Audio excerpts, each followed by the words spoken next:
മോഡലിംഗിന് പറവിലെ sex racket കേസിൽ പരാതിക്കാരെ ഗുണ്ടാ നേതാവ് ഭീഷണിപ്പെടുത്തിയെന്ന് പരാതി. കൊച്ചിയിലെ ഗുണ്ട ഔറംഗസീബിനെതിരെയാണ് കൊച്ചി സിറ്റി പോലീസ് കമ്മീഷണർക്ക് പരാതി നൽകിയിരിക്കുന്നത്. കേസിലെ മുഖ്യപ്രതികളായ സിന്ധു, ബിലാൽ എന്നിവരെ പോലീസ് കസ്റ്റഡിയിലെടുത്തു.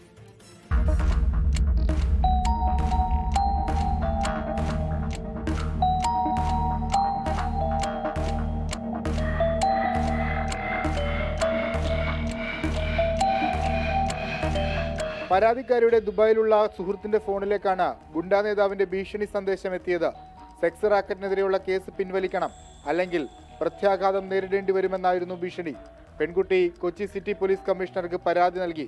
പരാതി അന്വേഷിക്കാൻ സൈബർ പോലീസിന് കൈമാറിയിട്ടുണ്ട്. മോഡലിംഗിന്റെ മറവിലെ സെക്സ് റാക്കറ്റ് കേസിലെ പ്രധാന പ്രതികളായ സിന്ധു, ബിലാൽ എന്നിവരെ 2 ദിവസത്തേക്ക് പോലീസ് കസ്റ്റഡിയിൽ വിട്ടു. ഇവരെ ചോദ്യം ചെയ്യുന്നത് വഴി കൂടുതൽ വിവരങ്ങൾ ലഭ്യമാകുമെന്ന പ്രതീക്ഷയിലാണ് അന്വേഷണ സംഘം. കേസിൽ ഇനിയും 2 പ്രതികളെ പിടികൂടാനുണ്ട്. ഇതുവരെ 4 പ്രതികളാണ് അറസ്റ്റിലായത്. 24 കൊച്ചി.